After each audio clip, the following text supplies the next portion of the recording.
Good morning, everyone. It's now 9 a.m. I'm going to call the Cordele City Commission meeting for January 20th to order. If anyone has a cell phone, if y'all could please put that on silent at this time. At this time, I'm going to ask Pastor Larry Rollins if he'll give us an invocation. Let's bow our heads. Almighty God, we gathered this morning with thanksgiving. We thank you for our community. We thank you for the wonderful people who make it up. Lord, this day we gather, we ask for your presence and guidance that we might grow together in unity, to do well for all of the people who call Cordele home. Lord, we ask a special guidance and prayer on our leaders this day. Guide them in your wisdom and in your strength, that all that we do will bring goodness and prosperity and peace to our people, and that we would be a light to the communities all around us. Lord, please bless those who sacrifice their time and service. Guide them and direct them always, and all of us as we seek to serve you. For we ask this in the name of Jesus Christ our Lord. Amen. Amen. Commissioner Joe Wright, would you lead us in the pledge? Attention, salute. I pledge allegiance to the flag of the United States of America and to the republic for which it stands, one nation, under God, indivisible, with liberty and justice for all.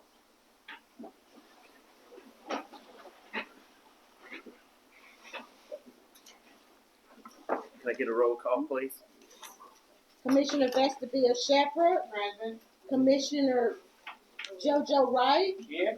Commissioner George Singletary. Here. I'm sorry, Commissioner Mayor Pro Tem Vestibia Shepherd. Present. Commissioner Bernard Finn. Here. And Mayor J. Wesley Randall. Here. Okay. Okay. At this time, is there a motion to approve today's agenda? So moved. Is there a second? Second. Okay. We got a motion and a second. All in favor? Aye. Okay. At this time, is there an approval for regular minute meetings from January the 6th? So moved. Is there a second? Second. Okay. We have a motion and a second. All in favor? Aye. Aye. Okay. All right. Are there any speaker appearances? No. Okay. Any speakers on specific agenda items? Okay. Presentation at this time for Mr. William Bennett, Financial Tax Advisor. Mr. Bennett.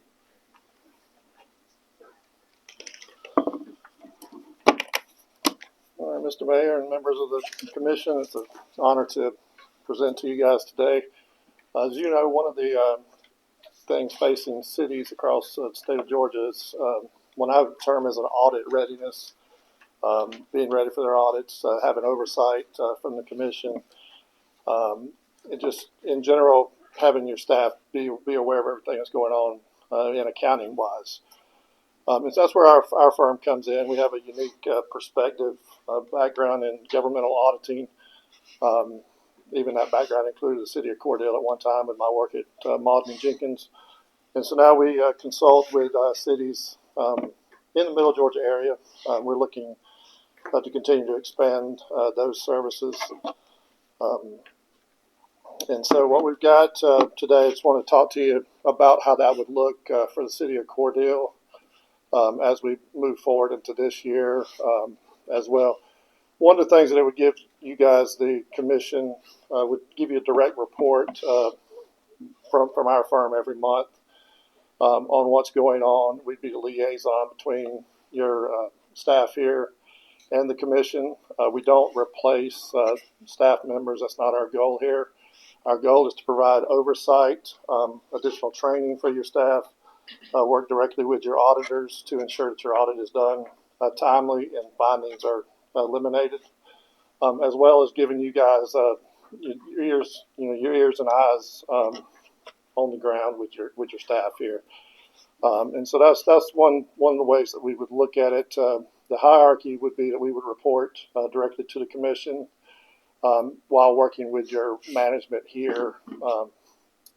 Gives them a way to feel comfortable there might be things that they don't understand. We'll be providing, like I said, providing the training, as well as giving them an outlet to get things to that will help them in their jobs and be better. And so that's one of the ways we've seen cities that we've worked with. We've taken their existing staff, turned them into elite performers at the things that they do, getting them very, very well versed overall in that. Now, from a plain English transparency, governmental accounting, the GASB standards, just to give you an idea, when I started doing governmental auditing over 20 years ago, there were 34 standards. Now there's over 100. Georgia, like a lot of states, is facing a crisis of CPA shortages. And so the auditing firms out here are looking for cities that have clean books as the priority for ones that they want to audit. We've seen cities be unable to get auditors in the past because they don't have clean books, and they've gotten behind several years, which has affected their ability to get grants and things like that. We certainly don't want to see that here in Cordele.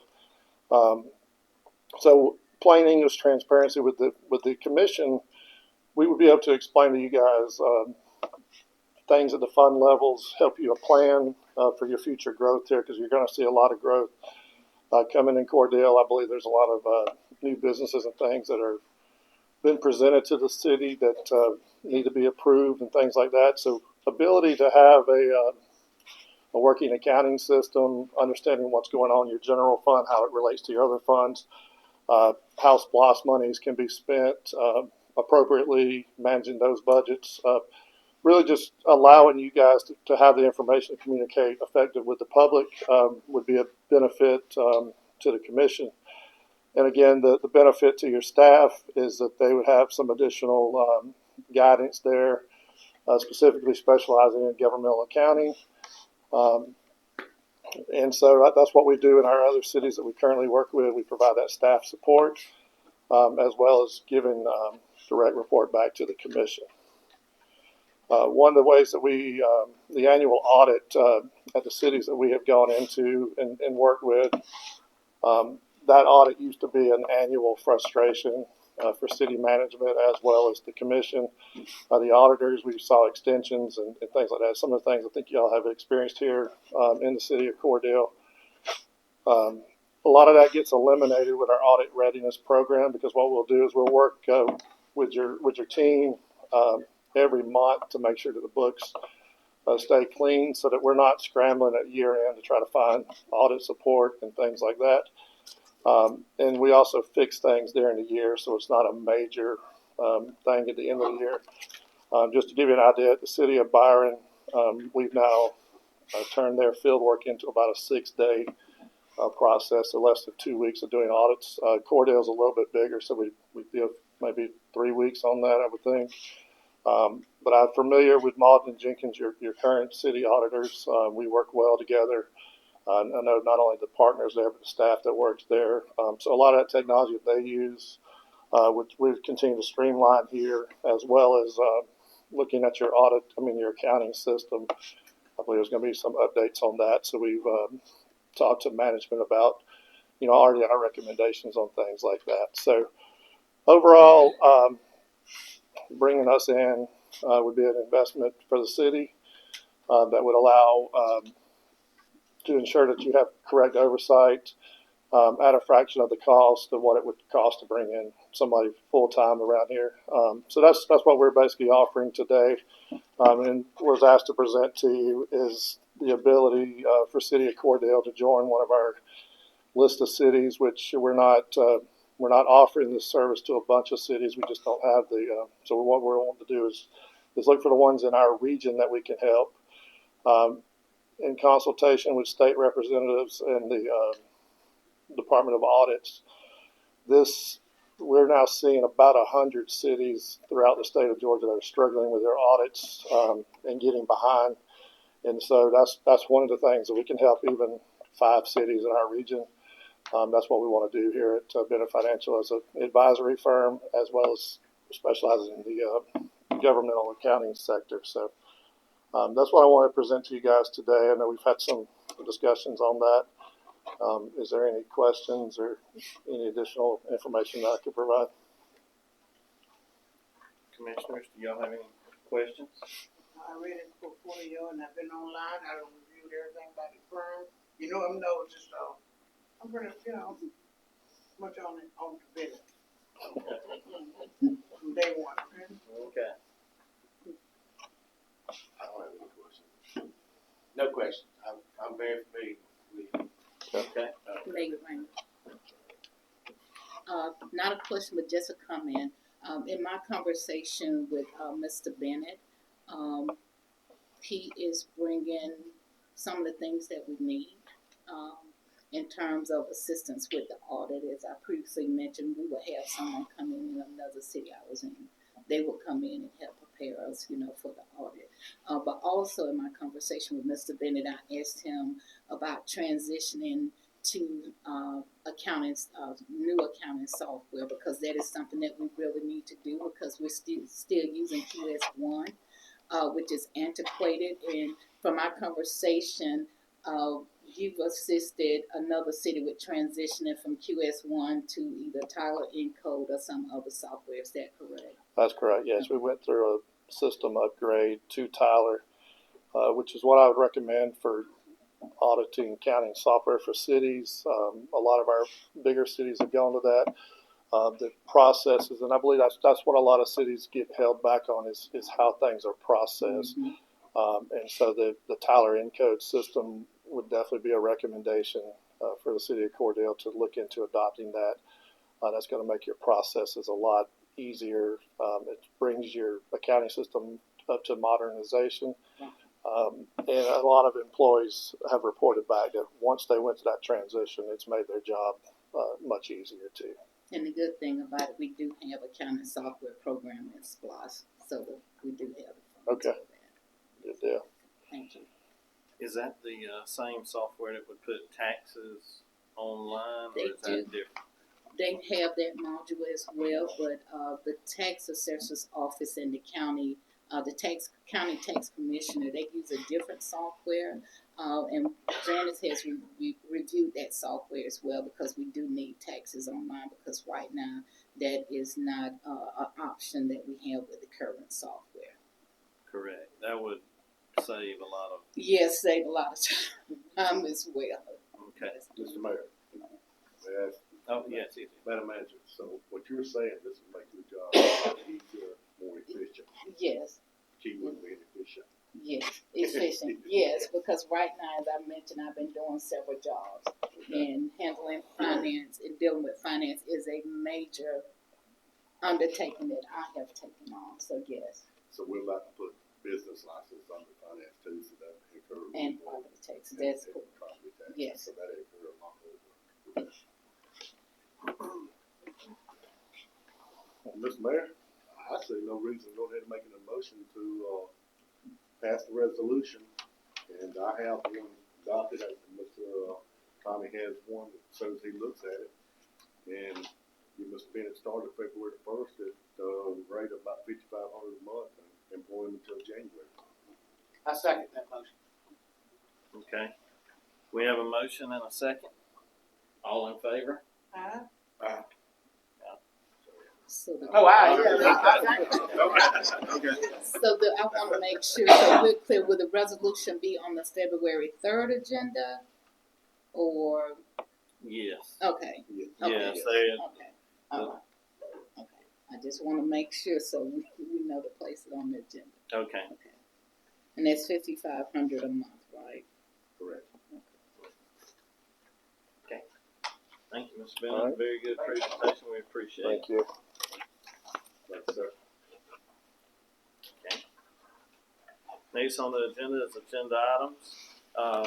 Agenda item number 1, consider appointment of Mayor Wesley Rainey to the River Valley Commission Council. So moved. Second. Okay, we have a motion and a second. All in favor? Okay. Motion approved. Okay. Agenda item number 2, consider appointments for the Board of Health. Are there any nominations at this time? I nominate Mr. Bishop. Okay. Any other nominations? Okay. All right. So we have a. Is that going to be We have a motion for, Ms. Vesta Shepherd to be the Board of Health representative.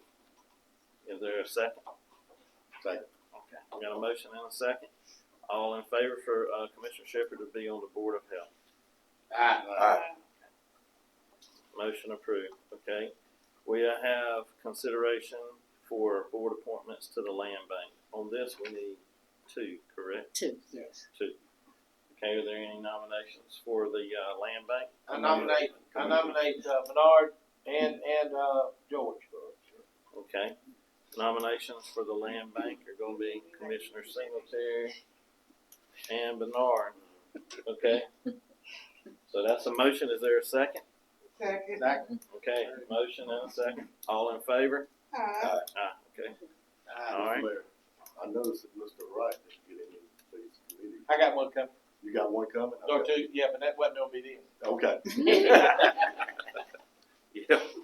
Yeah, that's in the workshop coming up. Obviously, looking at me, I don't know nothing about health. And my children would attend. And, I don't even know where River Valley is. Okay, agenda item number 4, consider and approve alcohol renewal license, with no exceptions for the, businesses listed. Is there a motion to approve? So moved. Okay, we have a motion. Is there a second? I second. Okay, we have a motion and a second. All in favor? Aye. Okay, motion carries. Agenda item number 5, consider and approve a second reading of an ordinance to amend section 6-49 of the official code of the city of Cordele, providing for a due date on unpaid business and occupation tax. Is there a motion to approve the second reading? So moved. Is there a second? Second. Okay, there's a motion and a second. All in favor?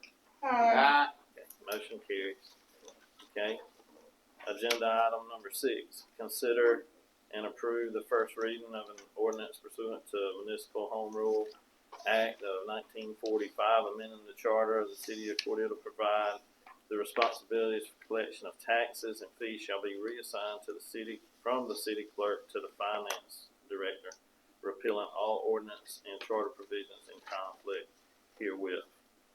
So moved. Second. Okay, we have a motion and a second. All in favor? Aye. Okay. And Mr. Mayor, just as a reminder, with this particular ordinance, this is the first reading. It has to be advertised 3 times. It was advertised last week. It will be advertised this week and next week. And so the second reading will appear on the February 3rd agenda as we met all of those requirements. Okay. So this would probably take effect March. Well, it's when the ordinance is passed, the first meeting in February, but it has to be submitted to the state, if I remember, by March 1st, correct? Okay. Okay. All right. Agenda item number 7, consider and approve the first reading of an ordinance amending the city code of the city of Cordele to provide that the director of finance shall issue exceptions for collection of taxes, licenses, special assessments, fines, or forfeitures, repealing all ordinance in conflict hereof. Is there? So moved. Okay. Second. Motion and a second. All in favor? Aye. Okay. All right. Agenda item number 8, consider and approve a resolution of the city of Cordele to opt in the homestead exemption, authorizing the implementation of the homestead exemption in the city of Cordele. So moved. Second. Okay, there's a motion and a second. All in favor? Aye. Joking. Aye. Okay. Okay. All right. I think I heard 3 ayes with that, so motion carries. Okay. Motion approved. All right. Discussion, sir, on Oh, this. that was a discussion. On your homestead exemption for the city, of course, within the city limits. How many other municipalities are we talking about that exemption a homestead for the cities? Is that been a study or just something we just consider it or we just, have anybody looked into that? Yeah, I am. And I think that number stands somewhere in the neighborhood of about 55% of the homes in Cordele. I don't know the exact number 55% of what? of the homes in Cordele. Other cities have, this Oh, is this in other municipalities, are they in the study, is this something that other cities are doing, or is this something new? Because I asked about homestead several years ago, and we didn't opt in, we didn't do it at that time, so I'm just wondering, Mr. Attorney. Ma'am, I don't know how many, I know the majority of the school boards, because the SBA did a study of that. Right. Are opted out of it. And so, it looks like it just depends on the political environment. If you have a municipality with a large business sector, very often that city will opt out. Others in rural Georgia have opted in, but I'd say the most in rural Georgia have opted out. But it's no study that I know of that tell you. It's a lot of cities around the metro area are opting in because their property values are rising rapidly, more so than ours. But it's just a matter of the environment of what your tax structure looks like. But I don't think there's any study that I know of. I'd like to add to that just a minute. School boards throughout the state of Georgia was about, I think it was 129 of them that opted out back when this originally occurred back last 1st of February. They opted out because the original law was poorly written, and what it said was that they would have to the formula by which the QBE formula by which each school system gets their money would have been affected in the second year dramatically. So you had a lot of school systems that backed out of it, and rightfully so. I might add that when ours voted for it, it was a 4-1 vote. I voted to stay in because the people of Cordele and Chris County said that 63% that they wanted this passed. Now, with that being said, the school systems opted out, the county opted in, the city opted out. The towns that sit on an interstate like Cordele does, which is a cash cow, okay, that 1 cent, because this right here, you got to remember, this leads not only does it cap how much people are paying on their property taxes, at 3% is the maximum, but it also allows for the passage of a FLOS, floating local option sales tax. That 1 cent sales tax, okay, is usable once we collect it and start getting it in. Those monies are usable for the purposes of buying down property taxes. More, I'm going to use layman's terms. It's called, changing your millage, but it's buying down your property taxes, which is a good thing. That's a good thing for everyone. For people that pay rent, no matter what, that helps everybody because the lower the property taxes, the lower the rent can maintain. Okay. The part about the homestead, of course, that's only for homeowners. Okay, but the 1 cent sales tax that encompasses everybody in the community. I've never seen a 1 cent sales tax in Chris County fail yet. Okay, what it does is it buys us free money off the interstate at 69 cents out of every dollar that comes into Cordele or Chris County. Is a free money. Ohio, Michigan, New York, whatever will cost something. They help pay our property taxes and our bills. We are in a financial hole. We need this 1 cent down the road to help buy down the property tax rate so that we can raise the millage but buy it back down, and we can do that for 2 years and kind of get ourselves back get our head above water and see where we're going financially. So therefore, I urge everyone to go along with the House Bill 581 as we call it. Mr. Mayor, I do have a few questions and comments. And so, as Commissioner Wright stated, the first bill was poorly written, and that's why they came out with House Bill 92, which now cities have the option to opt in by March 1st. But also, and this is for the city attorney too, once you opt in, you cannot opt out. That's right. Is that correct? So regardless of, and I know before with House Bill 581, it was stating that floss was only for a certain amount of time, and after that, 5 years. 5 years, and after that, we don't know whether or not the General Assembly is going to approve for that to occur again. That's, well, it's a, yes, it was by a local act. The General Assembly members would have to approve, the county calling another floss, which is only for tax relief. It's not additional money. So, I assume that's what the county would do if we pass, but every city has to opt in Right. before they're eligible to pass this.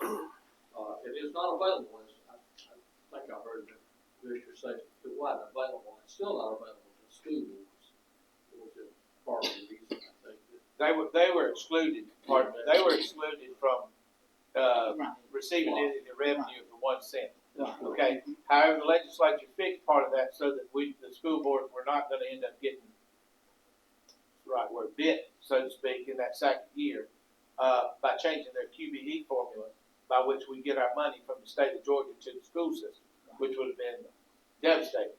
Okay, so they fixed that little loophole with the new, what is it, 92? 92. Okay, they fixed that, and so now the school systems can survive. They could pass it and move into it. It would change. It would be fine if they wanted to vote. Now they could opt in.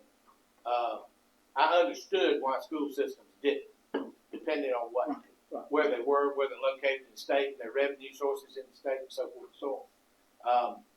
Again, like I said, I voted to opt in anyway because the people of Cordele and Chris County said they wanted to be in. So, but as far as the city and the county go, I can't even see a justifiable reason why we're not in it.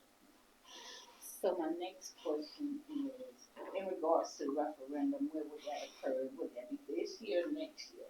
that depends on when the county calls it, we can't call a referendum twice a year, so it'd have to be, either this summer, in June, or in November election, probably we call it November, that's generally what they.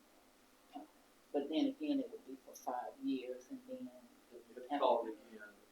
and it would be up to the county. Because I know before language was General Assembly would have to approve it. Well, they'd have to approve it again. Okay. The General Assembly has to file a local act where it was, unless they change it, which they could. Right. That's the, wish they could. I just want to make sure all the information is out there. I have anyone talk to our state representative, our state senator, besides myself?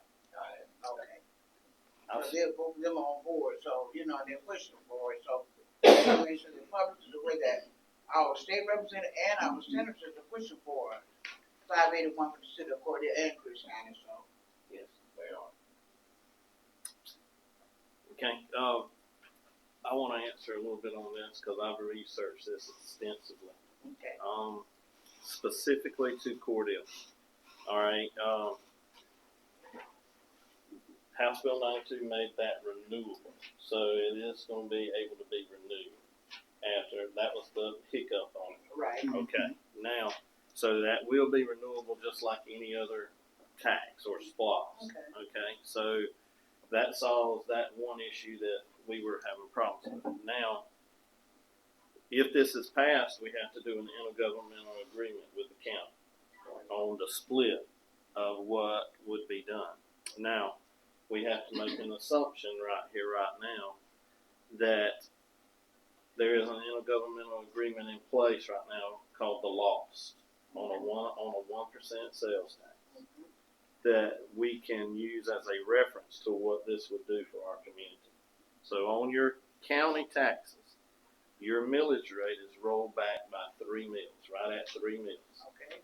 So if the city of Cordele and the county had the same intergovernmental agreement as the LOST, which is 49%, 49%, and 2%, which there's going to be a question about sales tax for every. But anyway, we'll have to work out that intergovernmental agreement. But based on that percentage, the county taxes for everybody in the city limits would roll back 3 mills. Your city taxes roll back 9 mills. So your millage rate right now is 11.060, Right. and it would roll back to right around 2 or 3 mills, which is a substantial saving. Now, the SPLOST is budgeted at $27 million, which is a 6-year deal. So you divide 27 million by 6, you get about $4.5 million. So you have about $4.5 million that would go into offsetting property taxes in this community.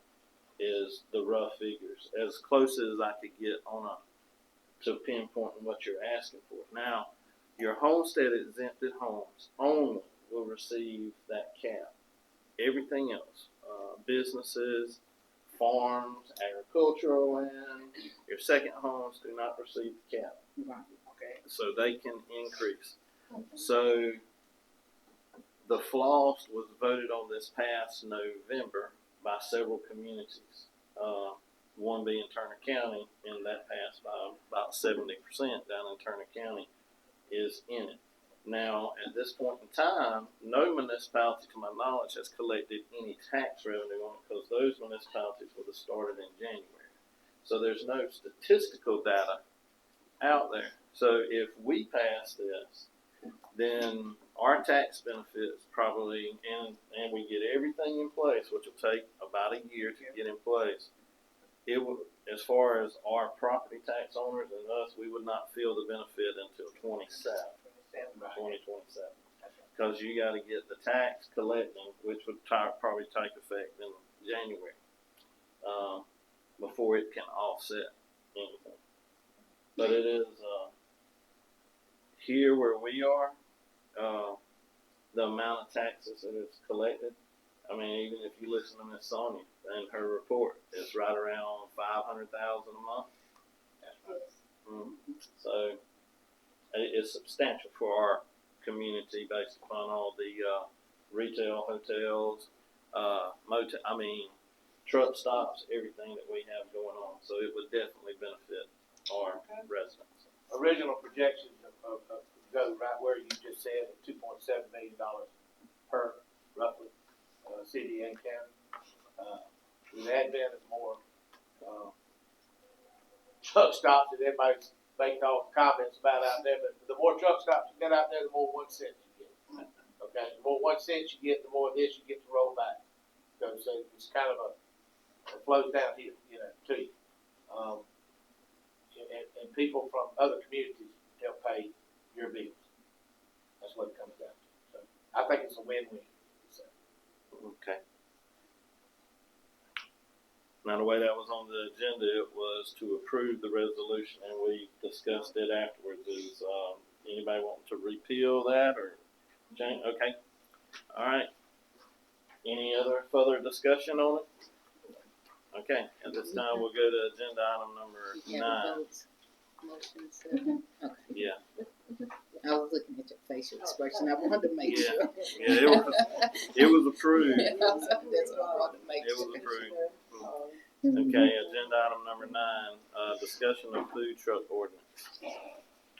Is there a motion and a second to discuss the food truck ordinance? So moved. Second. Okay. We have a motion and a second for discussion. All in favor? Okay.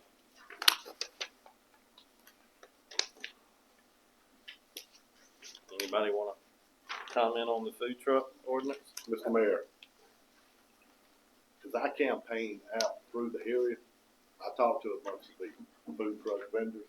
A lot of them are not coming to Cordele. We charge $30 per visit. And I think it should be a one-time payment. And I'm gonna throw 2 numbers out there. One food truck vendor gave me a high number of 500. Another vendor gave me a number of 300, and go back to a business license to where they can just pay 1 cent and set up as many times as they want. Now, if they come in from another place, they have the option of buying the license, or they could do the $30 per visit or $50 per visit. Either one. That's what we're talking about now, to try to come up with a set figure for them. But I mean, 10 visits, that's $300. And that's I'm pretty sure it's pretty nerve-wracking at the end of the day, you know. That's pretty much it. The ordinance is good, other than that, just the, dollar fee. I would think that the $30, what, as you said, per whatever, is sufficient on that regard.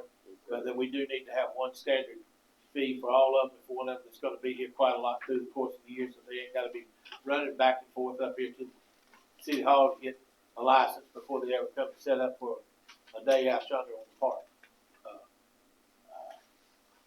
Number I got in my head is about $350. Is where I'm looking at it right now for that, for a 1 year annual. And then you also have the 30 for the ones that just come in from out of town and set up. You know, if they just gonna do a one time event. Mr. Mayor, if you remember, we did have just a flat fee. I think at that time, what was it, $100? But we did have one vendor who really, as they said, one person can mess up things. That was constantly setting up, and then we started receiving complaints from business owners because they're saying, okay, they're setting up for $100 a year, setting up every day, all day, and then we have brick and mortar, and so that's how we got to.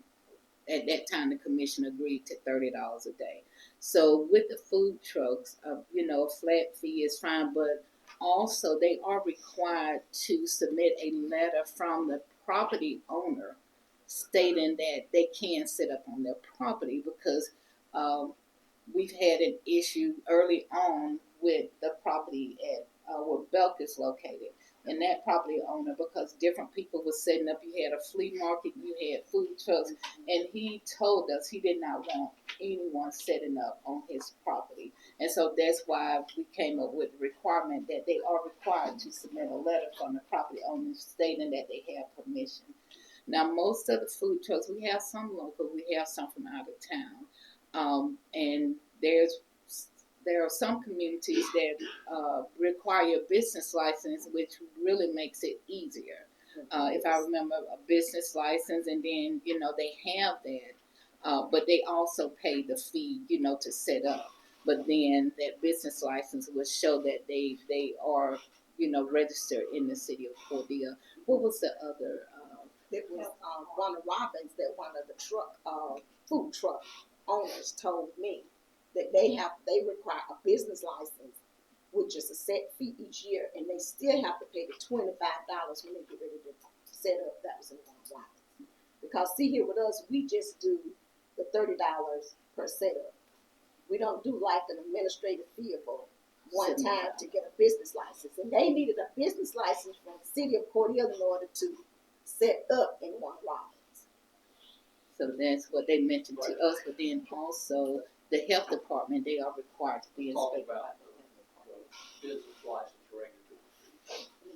A corporation or business only has to pay one business license, no matter where they are. So if you have a business that's domiciled in Atlanta, you pay your business license revenue.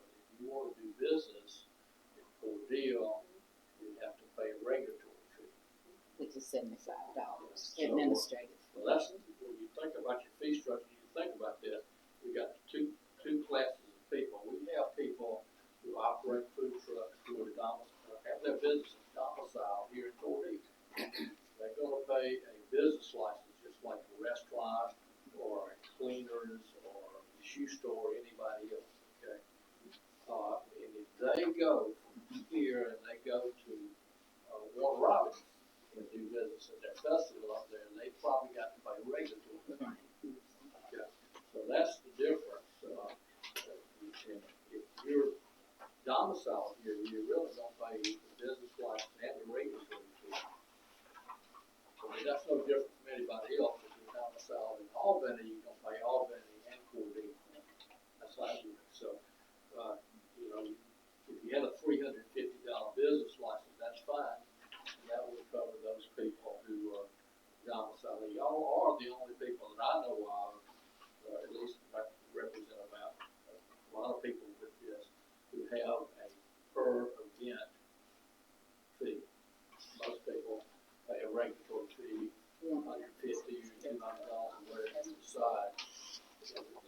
also have a business license, they pay that too.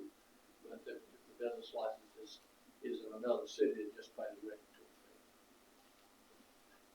It's the difference.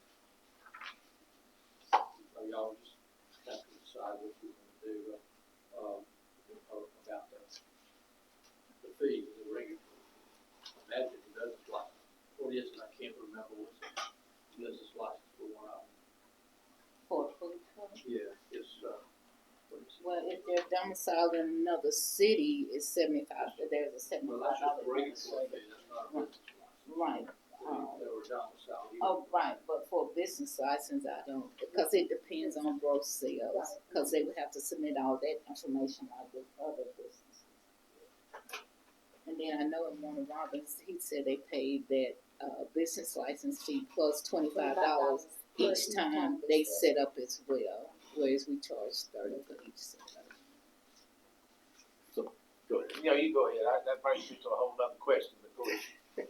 Alright, so basically what y'all are saying is that if we pass the 350, we just throw that number out there, and then we do a outside vendor or somebody just won't set up one time, we keep it at 30, we still have to charge another 75 regulatory fee? No, you charge one regulatory fee to cover the whole year if you want to, or you can If charge, there, but we're doing it by the event, I think, are we not? when that, the curve is. So if we done 350 as a business license, did it include they wouldn't have to pay anything else to set up during the year, if they're from Cordele? You have a formula. For business license. Yeah. And it's more complicated than it seems. Right. And that, the formula is kind of a combination of gross receipts. If they have to file something, can be an income tax, depending on how much money they make. So if there's just a set regulatory fee like we initially had, of whatever amount is determined by the city commission, that will cover all Everything, food that's all you have trucks. to do. Yeah, Okay. that will cover all food trucks. So if we set it at 350, Okay. that would cover. All food trucks, yes, for the year. But they still would need to notify the city when they're going to set up and provide a letter from the property owner. And they still have to have the health inspections, all the Of other course, yes, regulations available. yes. And they'll have to display that certificate we give them on the, whatever in case the news come by and checks them, correct? Yes.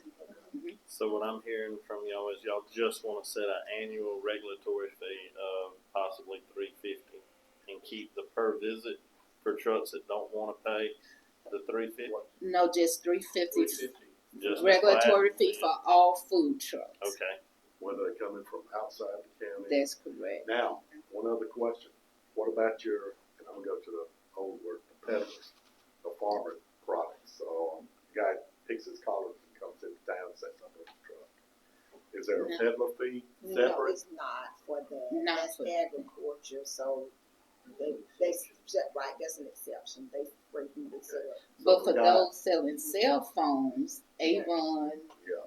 or jewelry, whatever, they are required to have a peddler's license and permission letter from the property owner stating that they can set up. I see a couple of gentlemen, well, there's 3 places set up selling board peanuts. How's that fun? They That's Peddler's agricultural. license. They have a peddler's license. Peddler's And they come Which in is every time, right, that's Mhm. once a year, $200. And Okay. they come in every time they're setting up, usually they do it by the month, and get a permit to set up at Williamsville. But the fee is just a one-time fee, just like what you all are proposing for the food trucks. It's just a one-time fee, and they just come in, let us know that they're setting up on particular days, and then of course they would need permission from the property owner. Alright, and I wanna ask one other question. Alright. If a food truck comes in and Joe's selling tacos and then Bill's selling tacos, is there, they can sit side by side and sell?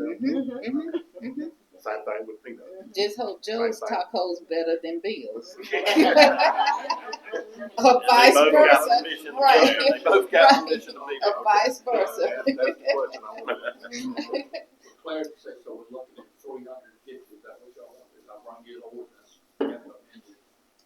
regular fee of $350, annual fee. Is that too high? I just threw out a figure now. I can count money. Well, 10 times is 300.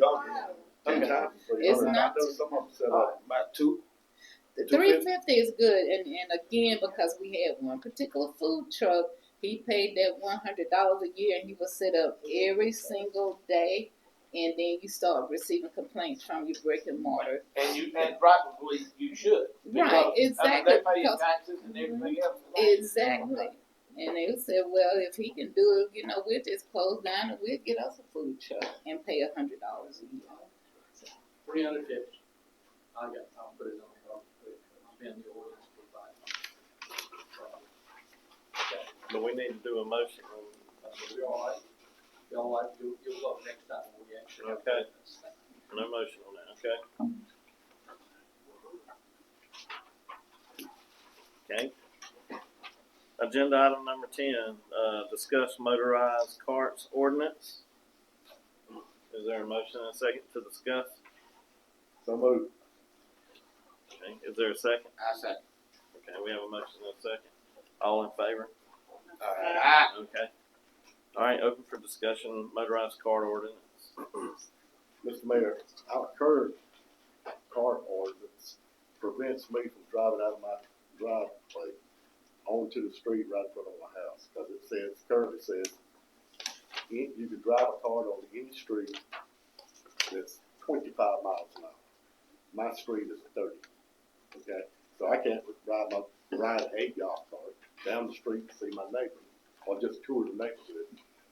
I think it should be 35 miles an hour that you can drive on, and then stay away from the state highways, because it's definitely illegal to be on any state highway, which is 16, 7, 8, Joe Wright. I think that's pretty much all the state highways we have. Now, you can cross at the intersection.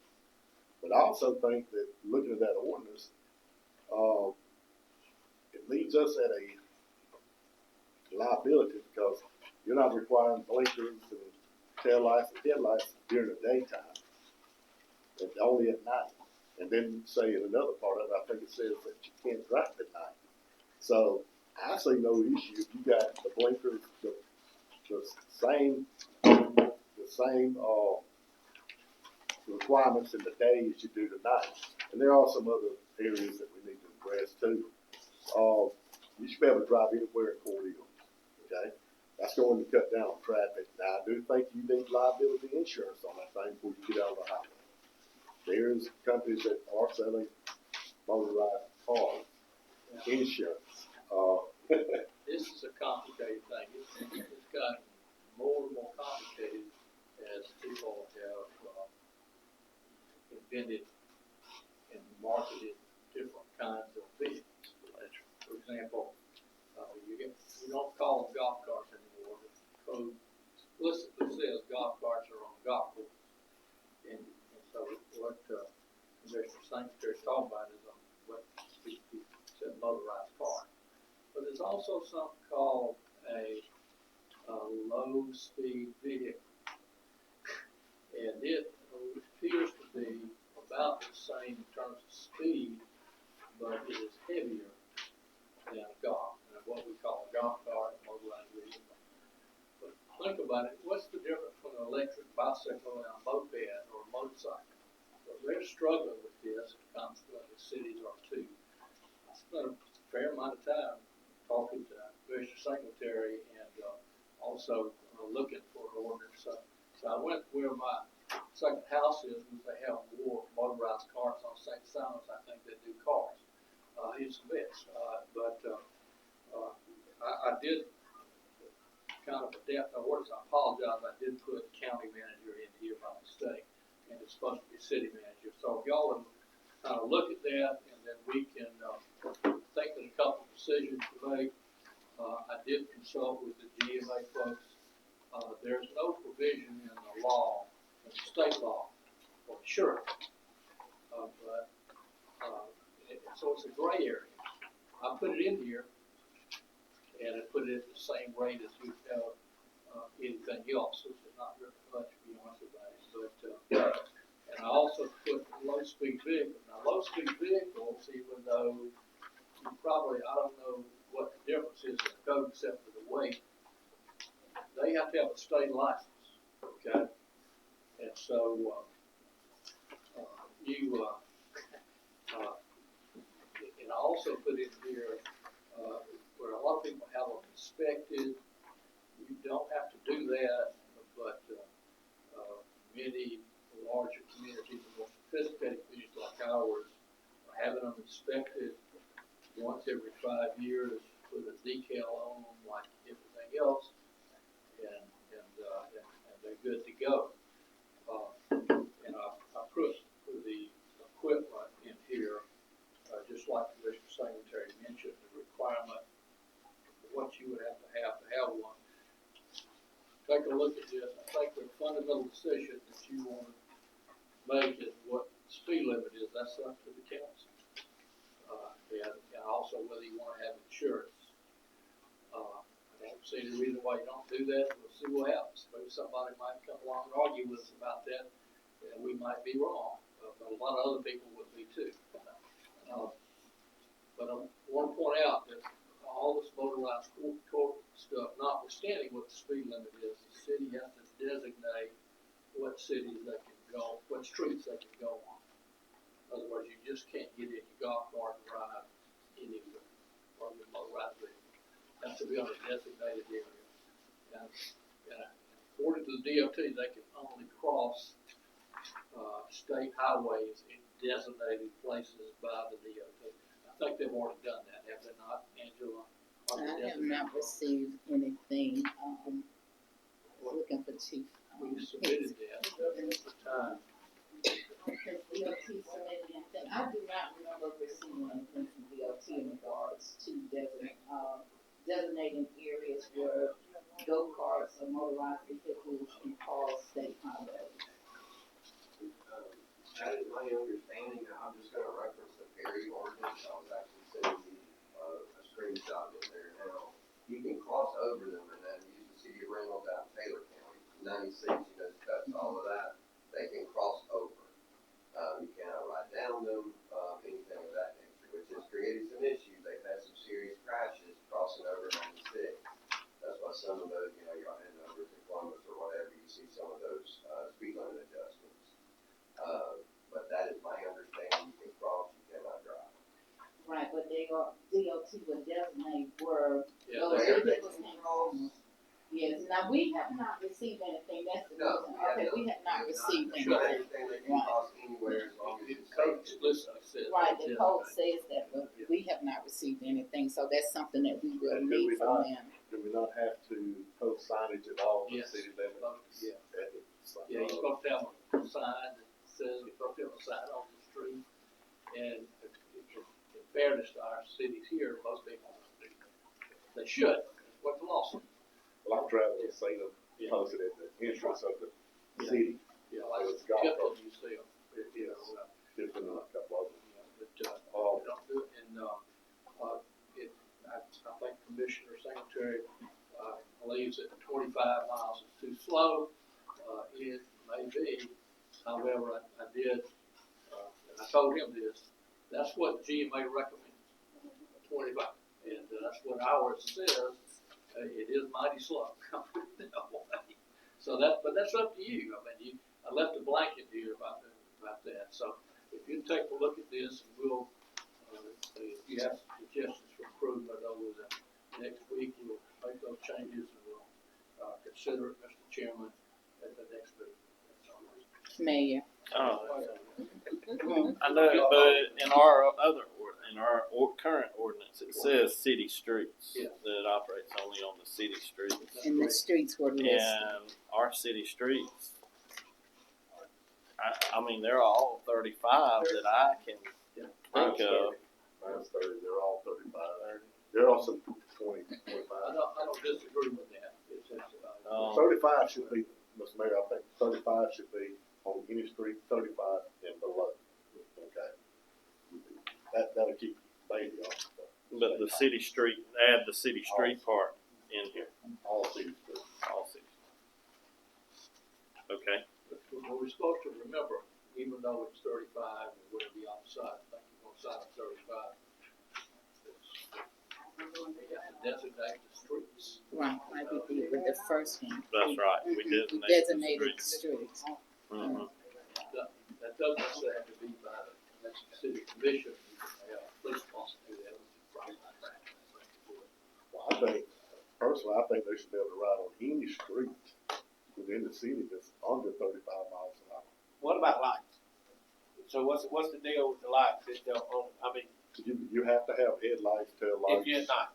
Yes, yes. Well, I mean, Yeah. I don't want people running down the middle of the street, with nothing, in a Well, you have to have, vehicle like that in the city of Cordele, especially in certain areas where we don't have enough street lights on the west side, I might add, and then all of a sudden somebody gets drilled because they ain't, Those requirements are in state law. We have Okay. put them in ordinance here.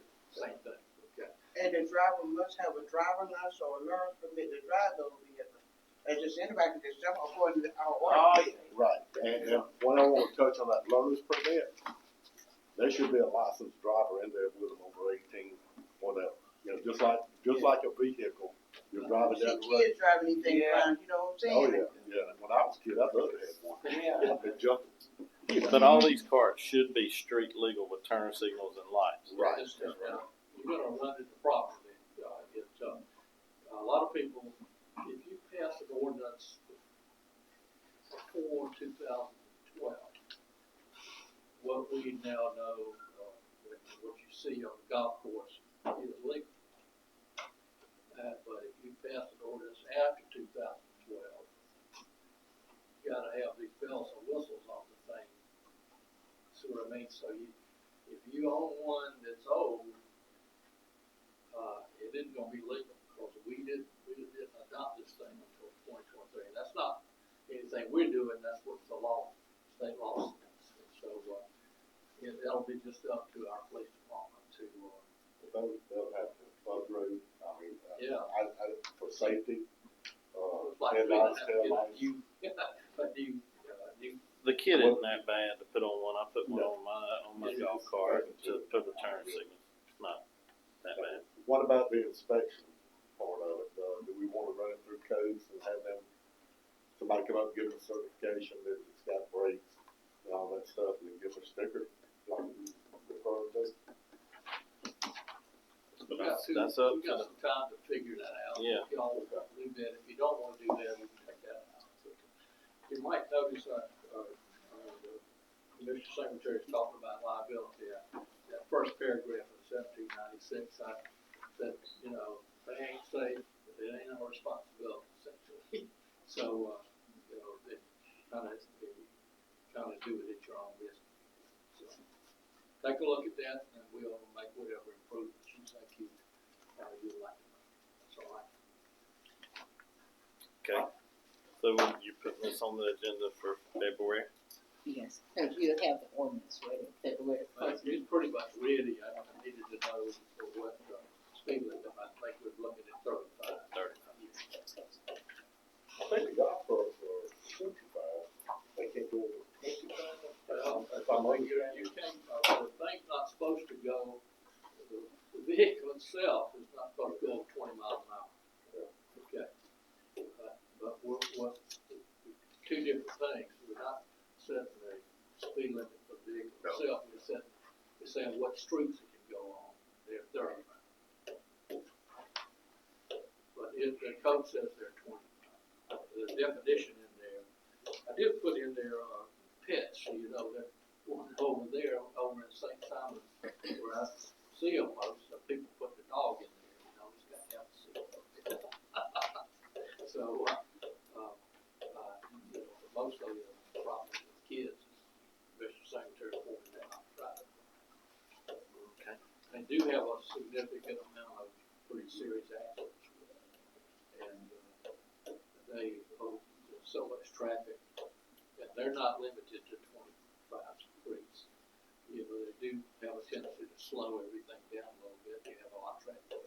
But they do have, y'all won't have that problem. We don't have that many, I don't think, or at least I haven't been told that. Is there? Yeah. I just have a quick question. Yes. skateboards when they're on the golf carts, and this is an issue in Cary right now, is you'll see, a teenager, a mother holding an infant, not strapped in, not in a car seat, and we've had some That's it serious there. accidents. Gotta have a car seat. So it's gotta be seat belted in, and then we're gonna enforce that in state law, or we're gonna be a violation of the ordinance. It'll be our ordinance. Yeah, that's in there. I think any vehicle on the streets is subject to state law.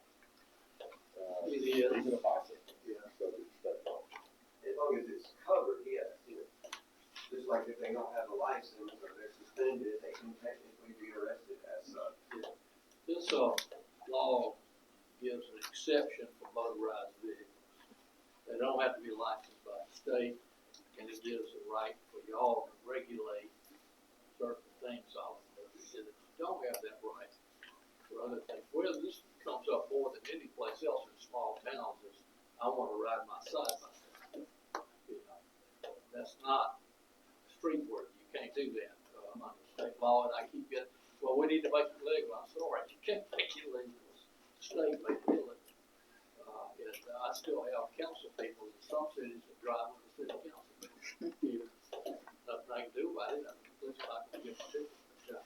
Anyway, it's an ever-changing regulatory environment because of industry, making improvements to these things. They're almost like cars. If you look at the new ones, it's like a car. I'll be driving mine up if we do this fast. Okay. Save my gas. Okay. Okay, Thank you, sir. thank y'all. All right, agenda item number 11, discuss a public works maintenance schedule. Is there a motion? So move. Is there a second? Second. Okay, we had a motion and a second, all in favor? Aye. Okay. I'll give a little background on public works maintenance schedule because I asked for this to be put on the agenda. Basically, there's basic maintenance that needs to go on in the city of Cordele that the commissioners, all of us get complaints about on a regular basis.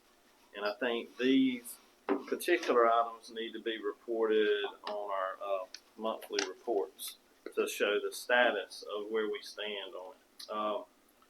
The ones that I think we need a maintenance schedule on would be our ditches. And after speaking with other council members and everybody, the ditches, we just, they're crucial towards our drainage and they need to be mowed bi-monthly. Our street sweeper, it needs to go over the entire city monthly and report to us if it's not working. We need to know that because we get lots of complaints about the street sweeper. Alleys, they're not on a regular maintenance schedule, so the goals of this commission in the future would require alleys to be scraped and maintained. So alleys, we need to do monthly to bi-monthly scraping so they're maintained. The retention ponds need to be mowed quarterly in order to keep them from getting out of hand. They need to be dug out based upon how full they get with sediment, possibly annually, or just depending upon how they are. That just needs to, if we maintain them and mow them, then quarterly we'll be able to tell more about their maintenance. And I'm suggesting on that doing 4 times a year. The trash that's in the alleys, we need to work with Express to find out what they're not picking up and what problems they have with not picking up trash, and then the city just get it. And we need to come up with a way of billing the land owner. And we just got to get the trash and not leave the trash constantly sitting in the alleys for months or a year. We just got to be able to keep the city cleaner than what it is and have some of this report to us monthly. That's my background on it. I don't know where y'all stand on it. Mr. Mayor, I think on the ponds, and I don't know if we have a policy if we could burn the ponds, some of them just need to be burned off right now. And I don't know if we can do that. Fire chief might know that. Wake your butt. Okay. I don't know. You don't know? I mean, there's no policy one way or the other Well, on that. the reason I'm getting at that is I'm driving around over the weekend, me and Commissioner Wright, I went around Mr. Ben, he was pointing out. There are several of them that you just stuck a match to. They would be beautiful. And then you could go in and actually see what you need to do. Some of them have erosion on them, and I agree with you on that. Towards cleaning them out, I think it's only about anywhere from every 5 years. If you clean them all out, there's 5 years later you do it again. You repeat. Of course, if we get another flood in here, of course, there'll be a lot of difference. There is a lot of work we need to do on just the drainage ponds, not getting into the alleys. I mean, they're now piling on 4th Avenue, the pile of limbs and everything that's still sitting there, it's growing. And it looks like a berm now. No action's been taken. They don't even come by, they ride by it. I have seen Express ride by it, and I'm sure the guy's seen it. I mean, it's very as high as the house now. I don't know how that needs to be addressed about, but that's something that needs to be taken care of. And it's just not 4th Avenue. As we rode around, we've seen several areas that had a lot of anything and everything. But I do believe that Public Works has a grappling hook trailer. Last time I was down there, I noticed the gentleman was talking to me about it, and he's thinking PGM, but when I rode by it, it's still sitting in the same spot. And that's been a week or two. We've got to get better. We've got to do a lot better. We've got to take our own initiatives, all of our cities. Could need trees back also. Yep. Good, bad.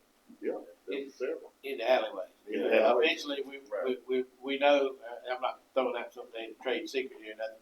We're moving to put the, trash cans back in the alley. That's right. But we're not gonna be able to put them back there until we clear out the alleys, because the alleys are gonna have to be cut back. So a maintenance schedule that includes cutting back the trees, so the trucks can go down through there. I wouldn't take my truck down through there, through some of them, 'cause, And I'm not taking mine. yeah, We both- I mean, we both try have it, to. yeah. Yeah, Get out. yeah, we tried. So those need to be on the schedule so we can get prepared to do things that we need to, not wait till we do it, then all of a sudden, Well, now we be gotta wait proactive. 6 more months. That's right, We be need to be proactive. proactive, not reactive.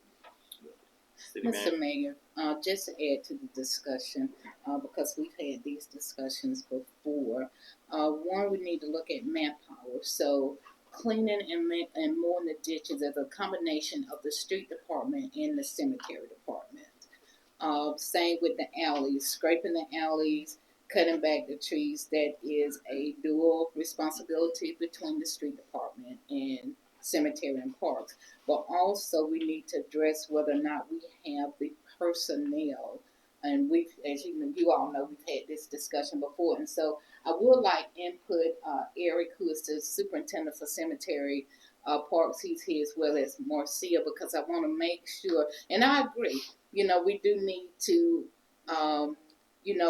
take notice of things. And I've said in department heads, if you see something, say something, even if it's not your department, because we're all in this together. But we also need to make sure we have adequate personnel to address these issues. The holding ponds, I was looking on my phone regarding regulations, and there are some state regulations which we need to, look into, regarding burning. And we can bring information back, regarding burning in the holding ponds and all of that. But again, we've talked about, whether maintenance of the holding ponds is something that we would be done by city employees if we have the personnel, or if they are done correctly, as Commissioner Singletary stated, then it could be, a few years before you need to maintain them again. But the first thing is getting them to that point.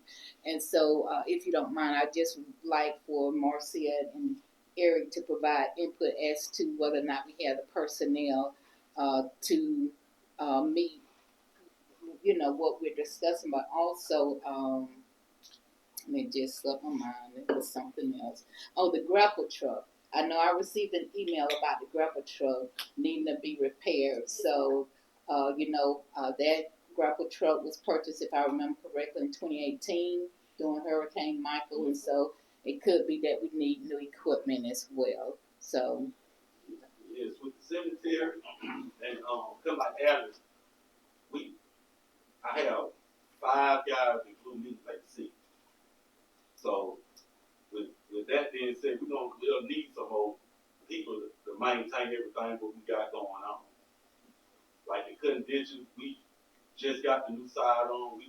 We have been cutting the ditches with it and stuff, but there's certain ditches it only can get because it's the width of it, and so we do the best we can, but we just need a little bit more manpower. See, this is the questions that we need to come before the commission, because this is stuff that we have got to do in order to carry our city forward. If a business comes and sees us and sees our alleys and everything, and it doesn't come here, we have lost more than any tipping fee to the landfill. We have got to get the city on a maintenance schedule where, and I'm talking about the whole city, I'm talking about north, south, east, and west, that everybody can be proud of this city, and we're going to do our job to look at it. Now, if it's manpower you need to be able to do these schedules, then bring that before the commission. If it's prison labor that y'all want to talk about, bring that before the commission so we can make educated decisions. If it's contract labor, say, but the only thing I knew to do was put this on the schedule and lay out a schedule of something that we put something out there that we expect, because we all get chewed out about it pretty regularly. Naturally, we want public works to do as much of it as possible, just because it reflects better on the city to have our people doing the work. But I do think that needs to come back before the commission to let us know what is needed. okay. And maybe put that on. How much time do you need, Miss Marcia, to put something together to come back to us? Could you do it in February? Yes, sir. Okay. First meeting, second meeting? Yes, sir. First meeting?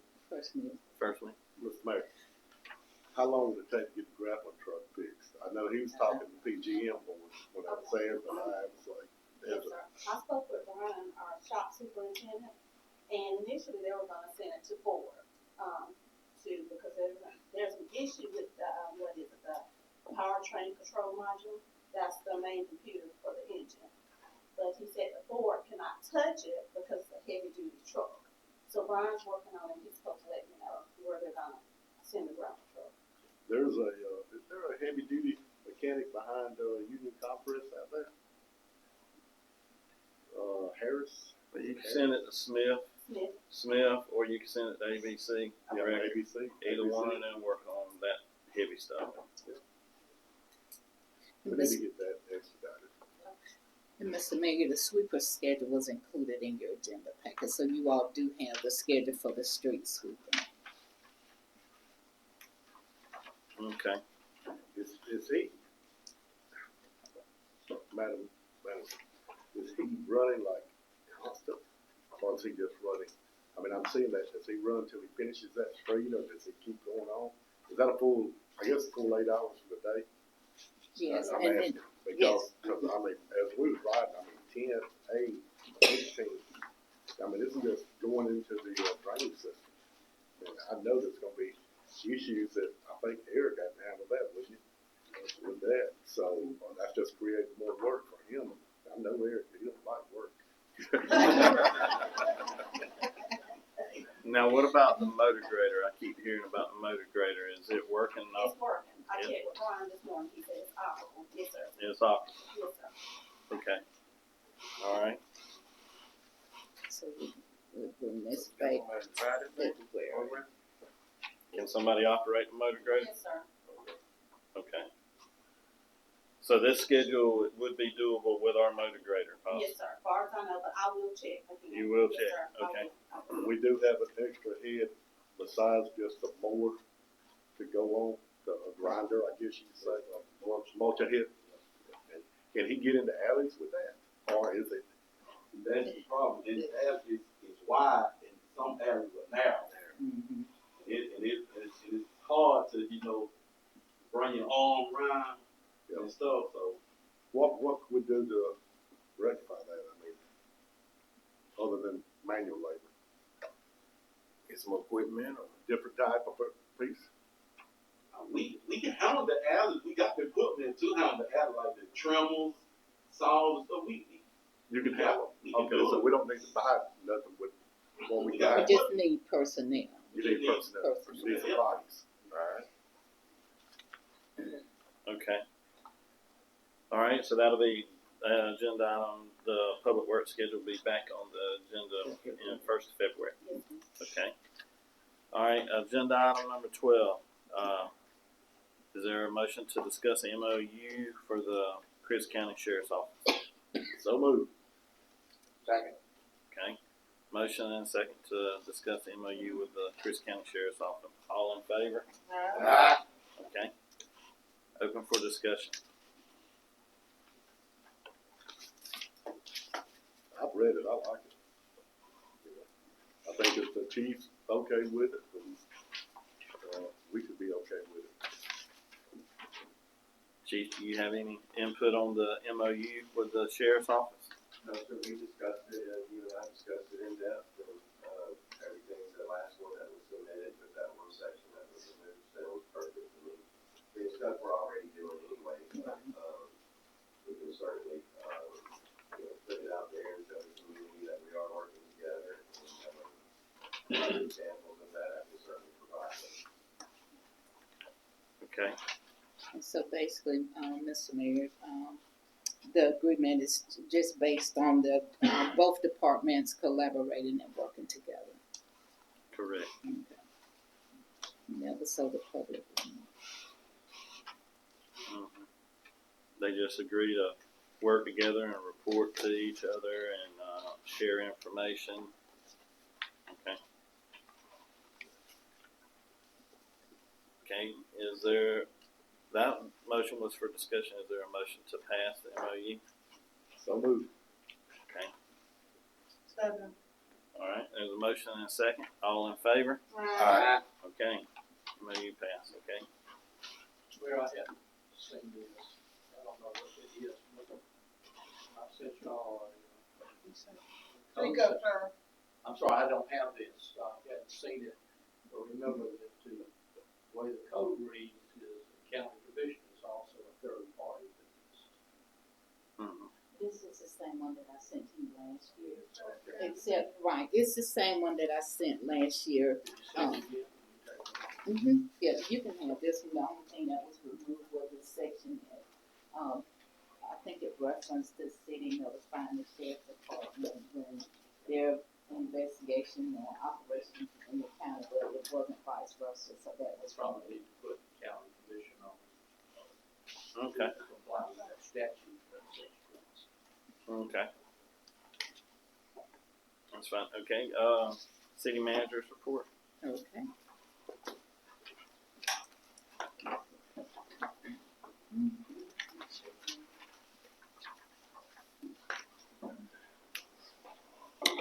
Good morning again. City Manager's Report for January 20th, 2026. I will start out by just recapping past events. On January 6th, we had the swearing in for the newly elected officials. You see them there. Commissioner Bernard Finn, Ward 2, Commissioner George Singletary, Ward 3, and Commissioner JoJo Wright at large. Again, that event was held on January 6th. I forgot the day, but it was just last week, Thursday or Friday? Thursday. We had the penning ceremony for Chuck File. He was promoted to captain, and so very good turnout. His family was there. His wife did not stick him with the pen as she was penning him, so that was good. But overall, well attended event, and congratulations to Captain Chuck File. The Albany, Georgia chapter of Delta Sigma Theta sorority presented items to Adopted Angel, as well as the concerned citizens that care, and that is just part of their community service for their sorority. On yesterday, the MLK Community Worship Program was held at Allen Temple. I added these photos this morning, so they are not in your report, but these are photos from the event that was held on yesterday. And from what I hear, it was a very good community worship service. Upcoming events. The City of Cordele Employee Mini Health Fair will be held on Thursday, January 29th from 9 a.m. until 11 a.m. here in the courtroom. And as you can see, free checkups, blood pressure checks, blood sugar checks, diabetes screening, cholesterol screening, weight check, BMI screening, and other additional information. This is held in conjunction with our open enrollment period, and a representative from the insurance carrier will be here to answer any questions regarding coverage and assist with policy changes. David, anything you would like to add to that? Okay, all right, thank you. Also, we are excited to announce a positively adorable addition to our website, Pet of the Week. And thank you, Commissioner Singletary. He toured the departments with me, and we went to the animal shelter, and there were a lot of questions that were asked, and especially regarding adoption of animals at the animal shelter. And so each week we will spotlight one of our amazing pets, sharing their story, personality, and what makes them so special. Whether they're playful, cuddly, or full of quirky charm, these featured pets, deserve the spotlight and maybe even a forever home. And thanks to our social media person, Ricky Smart, for adding this to the website. And so this new feature is all about celebrating the wonderful animals in our care and helping them find loving families. By giving each pet a moment to shine, we hope to connect them with people who will cherish them as much as we do. And the information is down the screen, the City of Cordele's website, which is cordelega.gov. And then be sure to check back every week for a new furry friend to fall in love with. Next up, bring one for the chipper. We only have until the end of this month. Again, this is for live trees only, and the location is Williamsfield. Additional upcoming events and information, Christian Community Homes is now leasing, and the information is down the screen, as well as a phone number to call for additional information. And again, that is providing a much needed asset here in the community. On January 23rd through the 24th, the Speed Fest will be held at Cordele Motor Speedway, and additional information can be found at trackenterprises.com. The third annual Cordele Barbecue Bash will be held on February 7th from 10 a.m. to 5 p.m. at the fairground. And for more information, you can contact the chamber for additional information. And then on February 13th, the Community Council will host the Daddy-Daughter Dance, and tickets are $25 each. There's a QR code that you can scan for additional information, and tickets can be purchased in person at Judy's Small World. Upcoming events and meetings on January 21st. The Chamber of Commerce, and that should be Wednesday, January 21st. Excuse my typo. Wednesday, January 21st. At 10 a.m., Keep Chris Beautiful will be held at the Chamber of Commerce. On Thursday, January 22nd, a Propel meeting will be held, a location to be determined, but the meeting will begin at 8:30 a.m. The Crisp County Community Council Collaborative Meeting will be held on Thursday, January 22nd at the Dowdy Building at 9:30 a.m. And then also on Thursday, the BZA meeting with Board of Zoning Appeals will be held at 10 a.m. here in the courtroom. So as you can see, we do have a busy day with meetings scheduled on Thursday. At the last meeting, I presented this information regarding the Georgia Mortgage Assistance Program final application deadline. Again, the deadline is March 31st at 11:59 p.m. And for additional information, the website is there on the screen, georgiamortgageassistance.ga.gov, or you can call 1-877-519-4443. Just a reminder about the alcohol and occupation renewals. Again, occupation license, business license, as they called, expired at the end of the year and become delinquent if not paid April 1st.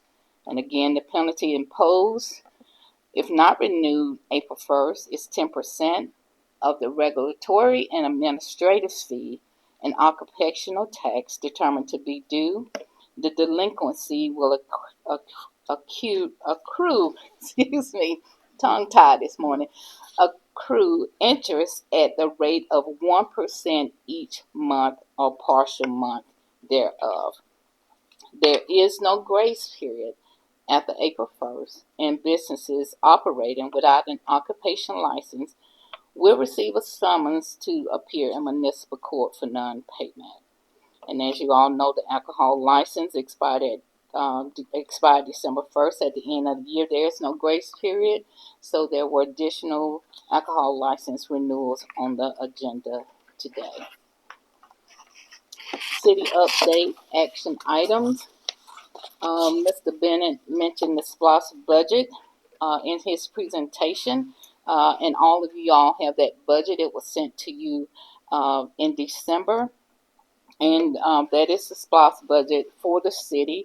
And one of the items listed in the SPLOST budget on the public works for the gas division was the purchase of an ATV, and you have that here on your screen and in your report. And so we are moving forward with purchasing items that are programmed in the SPLOST budget. Just a reminder, the city dumpster location, hours of operation. Well, let me back up because I did add the concrete post at Gillespie Gardens. As you all know, that was an item that was mentioned last year to close that alley right there at the driveway. And so those have been installed, and you have a picture there on the screen. And then now to the city dumpster location. The hours of operation, Monday through Friday, 8 a.m. to 4 p.m., and Saturday, 8 a.m. to noon. And we will monitor those hours and make adjustments as needed. Regarding the LMIG project, you have the list of streets at your seat, and these are the proposed streets for submission on February 1st. We added 28th between Oconee and 13th. The amount is to be determined because we have to get the cost for that. But with the passage of T-SPLOS, we do have funds to supplement LMIG as well as provide the match that is required for LMIG projects. And so I would like to request approval for the LMIG project to be submitted to Department of Transportation. And before the motion or approval of those streets, I would just like to remind the community that when dealing with wildlife, we do not, meaning animal control, we do not handle wildlife. That is something that goes through DNR. Right now we're dealing with a property on 18th Avenue, and there are foxes in the area. I think DNR has been out once before, but they are still having issues, and so DNR will be contacted again because, again, we do not deal with wildlife. But also, whatever code issues can be addressed that, or things that the city can handle, we will make sure that those are addressed as well. But I do want to just remind the community, when it comes to wildlife, that is something that we do not handle as a city. And with that, I would like to go back to the LME project list, find out if there are any questions, and if not, if we can request approval for the streets to be submitted to the Department of Transportation. Okay, commissioners, y'all heard the city manager. Y'all have a list of the LMIG projects listed. And she's requesting a motion at this time. I move that we proceed with the Elmira project. Got a motion, a second? Second. Okay, we got a motion and a second. All in favor? Aye. I believe that's fair. Okay. All right, thank you. And we Yeah. and we have those documents for you to sign. Also, additional information, the 24th Avenue well, maintenance will begin tomorrow morning. And so the well will be down for at least a month. And so we want to make our citizens aware of that. We do have the 2nd Street and 19th Avenue well and the groundwater storage at Pena, because as you all know, the Pena well is down as well.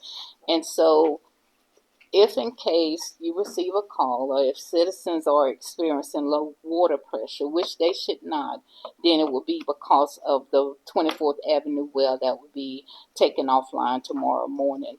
Also, if there's discoloration in the water, they just need to run the water until it's clear. But otherwise, everything should be good, right, Teddy? Okay. All right. We're waiting for this, is they're maintaining, doing maintenance on the 10th Street tank. They're gonna, paint it inside and out, and, we have to drain it. It takes about a month to get all that done. It has to be painted, get it secured, we can put water in it. But as I told Miss Redding, I shared with the chief here, if, God forbid it happened, we had a dire emergency, we can cut it on and run it on hand to get water if we have to, like a big fire, something like that. But that's something we don't really want to go to. We can do it. So all we got to do is get in touch with our department, or John, myself, or somebody at the plant. Do just, and for painting wells, we know everything. Mm-hmm. It should be well. How long is it gonna take to get Pena well out there? Or what's the plan? Right That's, now, I don't know if his plan is, I really don't. But something needs to be done, it really does. I know with Debbie being out and not, being here with just, having to ride this out right now, not pointing fingers at nobody, but just the way it is. So, just really don't know, something we need to really look into. I think didn't Miss Debbie report on that and say that we possibly needed a new right, well that's what I was going to say. on that? Mm-hmm. Then there's a possibility we would need a new well. For the city, I think we do, but this one may could be repaired, but we know that there's, and me and John was talking this morning about it, and we may can, the water tables came up some, we may can just go ahead and run it some, and it ran probably for about 15, 20 minutes, and then it's making a racket. I don't know if it's a top bearing, but we do believe the top bearing failed, so we shut it down, but the water table has come up since. Me and John talked about trying that this morning, we may do that, just to see. And I don't know if I want to put it on, but it could be a emergency backup, if necessary, if we could run it for a little while. If the tank got low up here, we could probably cut it on to the tank. And Mr. Mayor, just a few other announcements. I know there's been conversation about Walmart expanding, and they are expanding at the current location, and so meetings are being held regarding the expansion. And then also, Commissioner Singletary, I do not remember the dates, but if I remember correctly, Denny's will be closing, not for good, but for renovations, February the 5th. February 5th, and they will be. They're currently doing fire stuff right now, but they're gonna have to close down for about a week. Okay, so for all of you that eat at Denny's, don't Well, go he has into his shock. own table. And, he's got George Singletary on all that kind of stuff. He's like royalty. So when you see that Denny's is closed, it's not for good. It's just for renovations, and I'm glad that they're doing that. So. And, I understand Destiny will be relocating in December to wherever Garrisol is, you know, so they're actually growing up, I'm understanding. That's good. Right, they are planning to relocate down here where Cost Cutter is located. So. Okay, is there any other questions for our city manager? No, but I would like to tell you, for public record, I enjoyed that tour. Good. And, we can get to know each other very well. Yes, we did. And, some things we didn't need to know. But yeah, that's considered a dog pound. Oh, excuse me, animal shelter. Animal shelter. I got corrected about that 100 times. They're doing a fine job. They are. I mean, to be where nobody sees them, nobody hears about it. So they're actually doing a very good job. I think she was amazed though when I walked in, the dogs were quiet. I think they got that wrong. Okay. But yeah, I did enjoy that, and I thank you for it. You're welcome. I would also like to say one more thing, and I need you for a second. As I was touring the offices, everybody, awesome, professional. Let me get up out of the microphone, I got chewed out about that. But they were very professional. Now there are some officers I did not particularly, coming back to my professional side, a little bit overbearing. I'm gonna leave it at that. But majority of officers and the people in them are very, very professional. And I look forward to serving with y'all and working for y'all. Okay. I just want to point that out, and I thank every one of you for the job you're doing, and even you, Barry. And I do believe on your tour, you had the opportunity to see some areas that we really need to address in terms of retention schedule, but also the need at some point in time, because this building was built in 74, completed in 75, that, you know, we need renovations here. We're out of space for, you know, the current staff that we have, and that there is a need, you know, to at least look at the future regarding this building, and maybe potentially a wing added onto this building or something else, but we are tight on space. Very tight. They're real close. A lot of people. Okay. Commissioners, anything else for our city manager? All right. Thank you. Thank you. City attorney's report.